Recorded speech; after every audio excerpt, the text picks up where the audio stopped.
कराणीह साधनानि वदन्तिह यज्ञोदानं तपश्चैव जपस्तीर्थं व्रतस्तथा।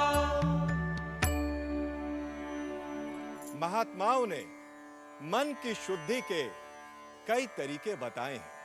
पूजा, सेवा, दान, जप, तीर्थ और व्रत आदि। पुंडलीक वरदारी विठ्ठल, पुंडलीक वरदारी विठ्ठल। हरि विष्णु विठ्ठल ने जिसे वर दिया, ऐसे पुंडलिक की कथा निराली है रसिको। पंढरपुर के विठोबा का सेवक पुंडलिक, जानुदेव और सत्यवती का आज्ञाकारी पुत्र पुंडलिक अपने माता पिता के साथ दांडेर वन में रहता था। ऐसे पुंडलिक का जानुदेव और सत्यवती ने बड़े उत्साह से विवाह करवाया।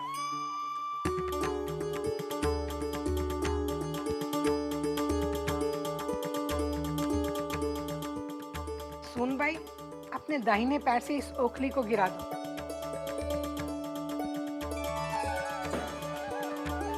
बेटा, मैंने तो यही जाना है कि स्त्री से बड़ी नटनी कोई और नहीं।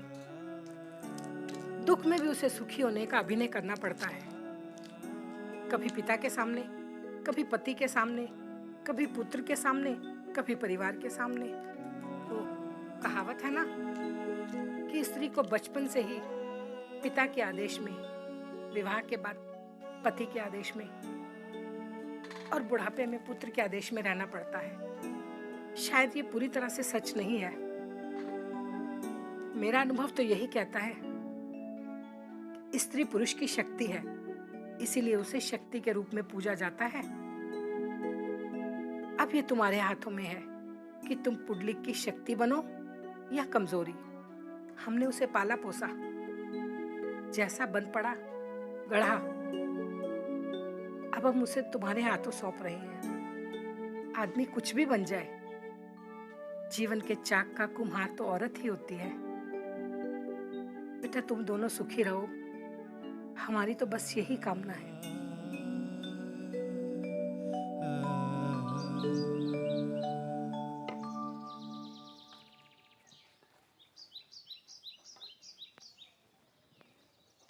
राम राम जानुदेव। जयराम जी की।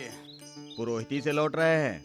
हाँ, पासी के गांव में जजमान के पास गया था, वहीं से लौट रहा हूँ। अब पुरोहिती पुंडलिक को करने दीजिए। अब तो आपके आराम करने के दिन हैं। बस एक बार पोते का मुंह देख लूं, फिर तो मुझे आराम ही करना और पुंडलिक को पुरोहिती। हाँ, सो तो है। अच्छा, चलता हूँ। जयराम जी की। जयराम जी की।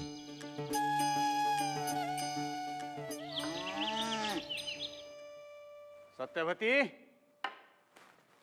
ओ सत्यवती, सत्यवती।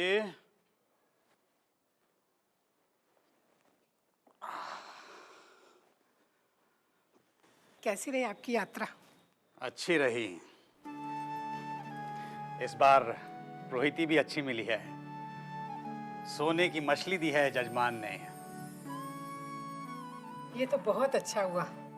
बहू के भाग्य में सोना लिखा था। बहू नहीं दिखाई दे रही। मायके गई है। और पुंडलिक? वो भी साथ गया।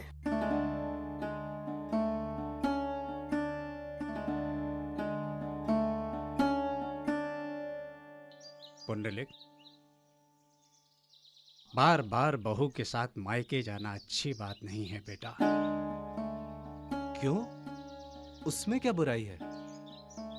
बेटा, बार बार ससुराल जाने से मान घटता है। मुझे तो ऐसा नहीं लगता। बहू का महीनों महीनों मायके रहना भी उचित नहीं है। वह अपना घर छोड़कर आई है आबा। यहाँ उसका मन लगने में समय तो लगेगा। समझता हूँ। मुझे बहू के मायके जाने में कोई आपत्ति नहीं है, लेकिन अब तेरी माँ को मदद की जरूरत है, और मैं भी यही चाहता हूं कि अब तुम दोनों ये घर संभाल लो। आबा, घर ठीक ही तो चल रहा है। बेटा, मैं थक गया हूं, तेरी माँ भी थक गई है। आबा, सीधे क्यों नहीं कहते कि आपको घर में नौकरानी चाहिए? पुंडलिक, क्या मैं घर की नौकरानी हूँ? पुंडलिक बेटा, मैं चाहता हूं कि मेरे जीते जी तुम पुरोहिती संभाल लो। अब हमारा क्या भरोसा। आबा, मैं पुरोहिती नहीं करना चाहता। ये क्या कह रहे तू? हमारी 5 गांव की पुरोहिती है। आई, मैं घर घर जा आटा दाल घी नहीं जमा करना चाहता। क्या कहना चाहता है तू? पुरोहिती आटा दाल चावल घी जमा करना नहीं है। प्रोस्तिता हितम करोति। पुरोहित समाज की सेवा करता है। पुरोहित वो है जो समाज का नेतृत्व करता है।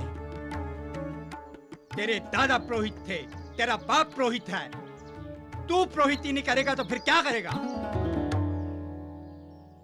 मेरे ससुर जी कह रहे थे कि कोल्हापुर के राज दरबार में मेरे लिए नौकरी की। पुरोहिती छोड़कर नौकरी करेगा ये? इससे तो अच्छा है तू खेती कर ले। वो कहावत है ना, उत्तम कृषि मध्यम व्यवसाय निकृष्ट नौकरी। पुंडलिक, तेरे मन में जो आए सो कर, लेकिन एक बात कान खोलकर सुन ले।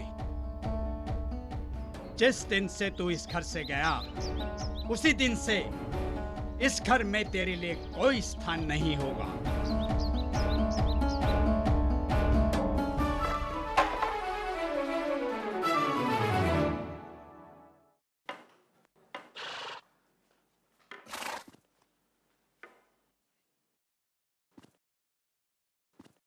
पुंडलिक, पुंडलिक, पुंडलिक। जी आबा। ये किसका घोड़ा बांधा है? मेरा आबा। तुम्हारा? हाँ आबा। मुझसे बिना पूछे तुमने ये घोड़ा कैसे खरीदा? आबा, मैंने खरीदा नहीं। तो फिर ये तुम्हारे पास कैसे आया? ये मेरे ससुर जी ने मुझे भेंट दिया है ताकि उनकी बेटी को चलना ना पड़े। तू इसी समय ये घोड़ा वापस दे के आ। क्यों आबा? बहू को पैदल चलने में इतना कष्ट होता है तो मायके की यात्रा कम करे, और तुझे उसके कष्टों की इतनी चिंता है तो तू अपनी कमाई से घोड़ा खरीद। आबा, आपकी समस्या क्या है? मैं देख रहा हूँ जब से मेरा विवाह हुआ है आप लड़ने का कोई ना कोई बहाना ढूंढते रहते हैं। ये तो तेरी मति का फेर है। मैं तो सिर्फ इतना चाहता हूं कि तुम आत्मनिर्भर बनो। पराधीन सपने हूं सुख नहीं। पराधीन व्यक्ति को सपने में भी सुख नहीं मिलता। आगे तेरी इच्छा।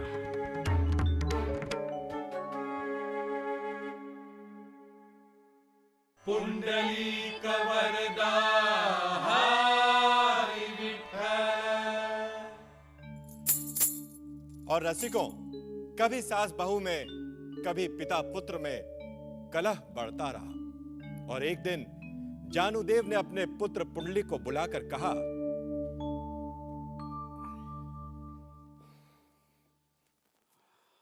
क्या बात है आबा? पुंडलिक, गांव का एक जत्था काशी जा रहा है। तेरी आई और मैंने भी तय किया है कि हम दोनों भी काशी यात्रा पर चले जाएं। अब तुम दोनों कुछ महीने गृहस्थी संभालो। हम भी काशी जाएंगे। क्यों? बूढ़ा बूढ़ी का क्या भरोसा, कहीं रास्ते में ही चल बसे तो क्रियाक्रम कौन करेगा? और तुम्हारी माँ अभी तक अपने गहने दिए? नहीं। मर जाएंगे पर बताएंगे नहीं कहाँ छुपा रखे हैं। तुम्हें गहनों का क्या करना है? ठीक है, तो गहने काशी में ही लुटाने दो। पर तुम इतनी लंबी यात्रा कैसे चल पाओगी? क्यों? मेरे पिता ने घोड़ा किस लिए दिया है? और रसिकों, पुंडलिक अपनी पत्नी के साथ, माता पिता और गांव के जत्थे के साथ काशी की ओर चल पड़ा। सत्यवती और जानुदेव पैदल चलते और पुंडलिक की पत्नी घोड़े पर। लोग दबी जुबान में हंसते, पर जो सच देखना नहीं चाहता उसे कौन समझा सकता है। सत्यवती और जानुदेव अपने भाग्य को कोसते और एक दिन सभी भीमा नदी के तट पर कुक्कुट स्वामी के आश्रम पर पहुंचे। हरिओम हरिओम हरिओम हरिओम हरिओम हरिओम हरिओम। भला हो कुक्कुट स्वामी का, जो उन्होंने 2 दिन आश्रम में रहने का आग्रह किया। भीमा के जल में स्नान करके सारी थकावट दूर हो गई। तुम भी चाहो तो स्नान कर लो और भोजन भी आश्रम की ओर से मिलेगा। चलो, कम से कम 2 दिन तो शांति रहेगी। हरिओम हरिओम हरिओम।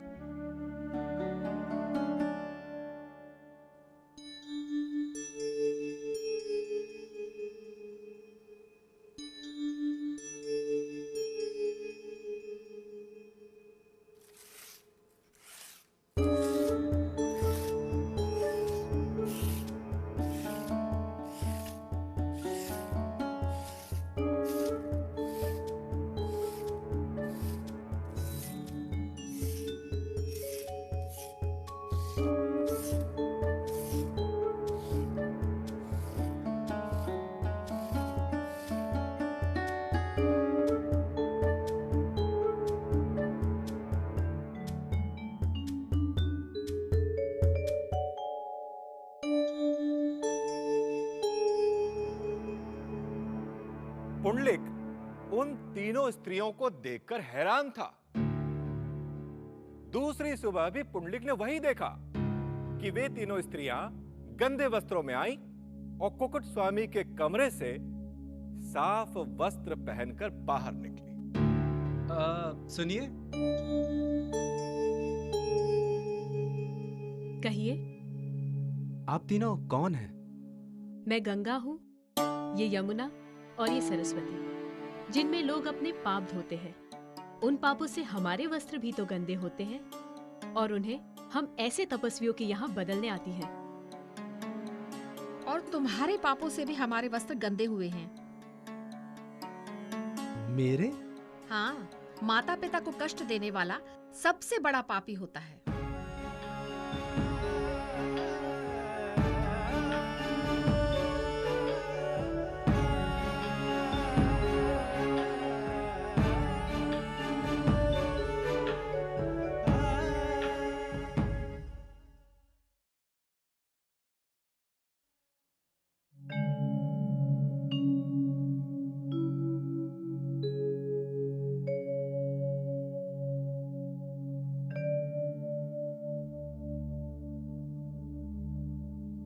क्या बात है?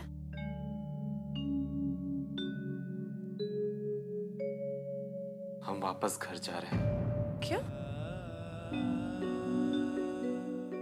हमारे लिए तीर्थ का कोई अर्थ नहीं। मतलब? मैं नदियों को अपवित्र नहीं करना चाहता। आबा और आई भी नहीं जाएंगे। एक घटना ने पुंडलिक के जीवन की दिशा ही बदल दी। अपने माता पिता को मना पुंडलिक उन्हें वापस घर ले आया। अब वह अपने माता पिता की आज्ञा और सेवा में था। पुंडलिक, कौन? मुझे तुमसे कुछ काम है पुंडलिक। इस समय मेरे पास समय नहीं है, कल सुबह आना। काम जरूरी है पुंडलिक। मैं जो कर रहा हूं वह तुम्हारे काम से भी ज्यादा जरूरी है। पुंडलिक, मैं कृष्ण हूं। मुझे एक बार सुन तो लो। तुम चाहे जो भी हो, यदि प्रतीक्षा कर सकते हो तो करो। मुझे आसन नहीं दोगे?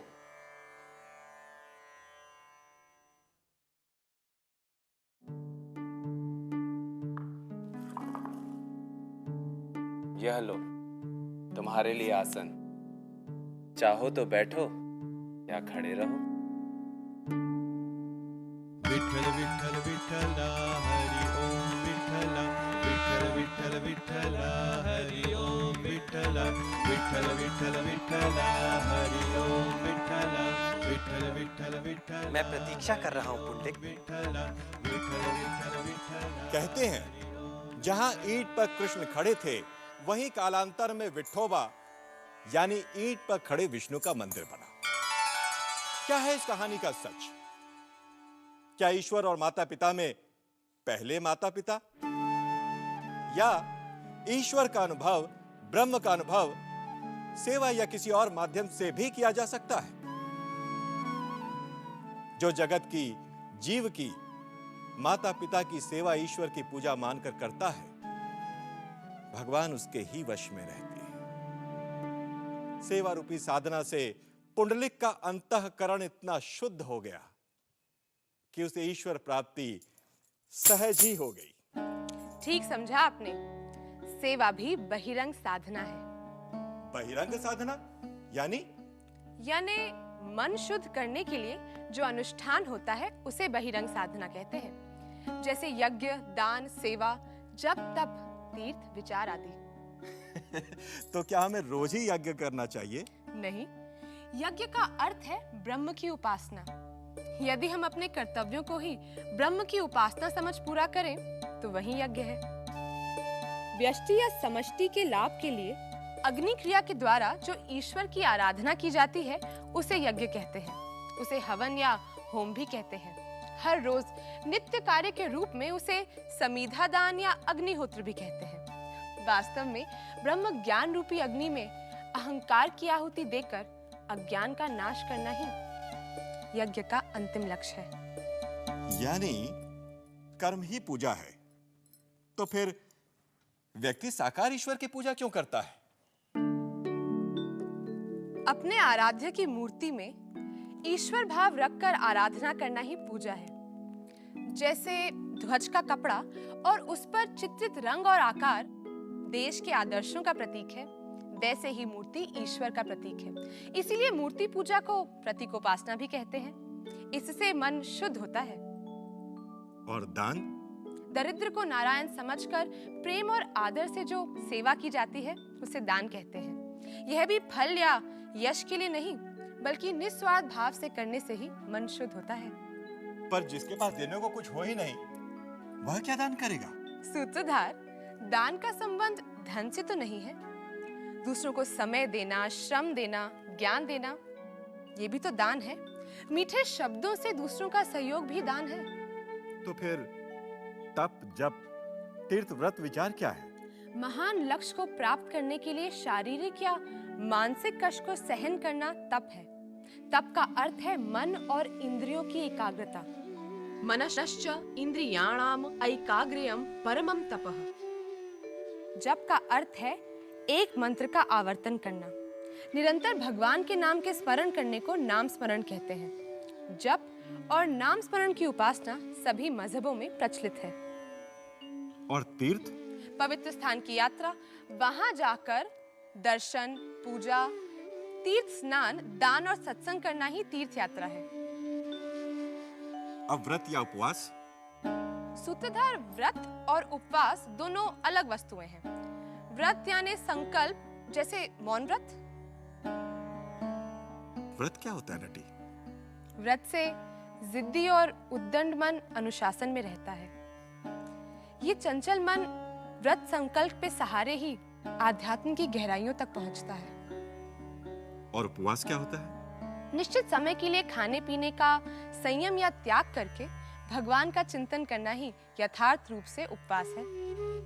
फिर उपासना क्या है नटी? यानी शिव उपासना, विष्णु उपासना, गुरु उपासना आदि? उप यानी पास में और वास या आसन माने बैठना। उच्च आदर्श या भगवान के पास बैठने को ही उपवास या उपासना कहते हैं। अब अंत में विचार का अनोखा उपाय ही बता दो। प्रिय अप्रिय, इच्छाएं, क्रोध, उत्तेजना, महत्वाकांक्षा, ईर्ष्या आदि, ये सब मनुष्य को आध्यात्मिक पथ पर बढ़ने से रोकते हैं। विचार इन सब समस्याओं को सुलझाता है। यानी वासनाओं से भरे मन को शुद्ध करने के अनुष्ठानिक और व्यवहारिक तरीकों को ही बहिरंग साधना कहते हैं। यज्ञ दान तपः कर्म न त्याज्यं कार्यमेव तत् यज्ञो दानं तपश्चैव पावनानि मनीषिणाम्। यज्ञ, दान और व्रत को छोड़ना नहीं चाहिए, बल्कि उन्हें निरंतर करते रहना चाहिए। यज्ञ, दान और व्रत बुद्धिमानों के मन को भी शुद्ध करते हैं। यस्य प्रसादात् भवमङ्गलार्था प्रसूत गङ्गोपनिषत् विशुद्धा समर्पयामो गुरुचिन्मयाय भूयात् प्रसन्नः स शिवस्वरूपः भूयात् प्रसन्नः स शिवस्वरूपः भूयात् प्रसन्नः स शिवस्वरूपः।